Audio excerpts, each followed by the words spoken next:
Henry found life boring at the works. The men worked hard to make him better, but it seemed ages before he was ready. Men came to repaint him. But Henry saw that instead of nice green paint, they had something very different in their paint pots. "That's not right," protested Henry.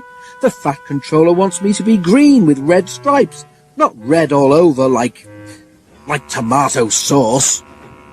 The painters laughed. "You'd look very handsome, Henry," they said, "but don't worry. This paint is a special sort of undercoat. You shall have proper green with red stripes before we've finished."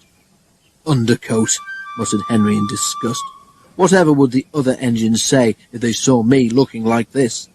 The men laughed and carried on painting. Early next morning, his driver came. "Wake up, Henry," he said. "There's an emergency at the big station, and the Fat Controller says you're to help." "But I can't go like this," exclaimed Henry. "They'd all laugh like anything." "No choice," said his driver. "Fat Controller needs you to take over.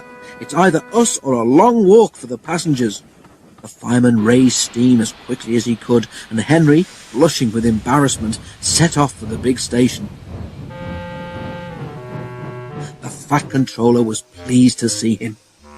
"I feel so silly looking like this," complained Henry. The Fat Controller laughed. "You do look unusual, Henry," he agreed, "but you have helped me out of a very awkward situation, so don't worry about it." But Henry did worry. Soon it was time to start. The express was heavy, and Henry felt the drag of the coaches.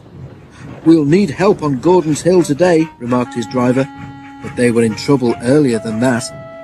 As they approached Edward Station, the brakes went wrong on the last coach of the train, and they had to stop and uncouple it.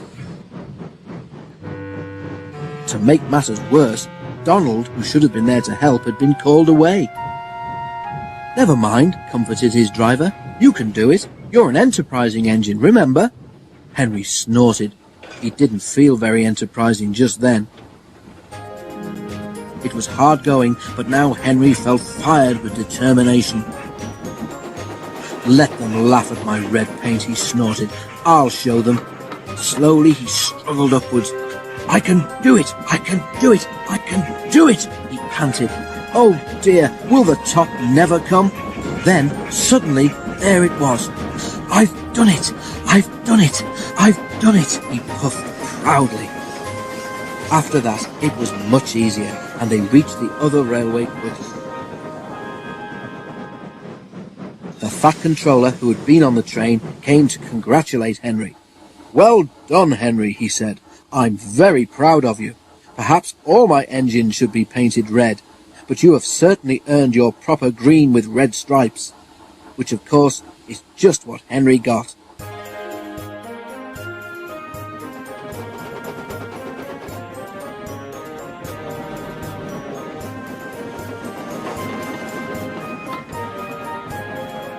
And when he at last returned to the shed, there was a warm welcome for Henry the Green Engine.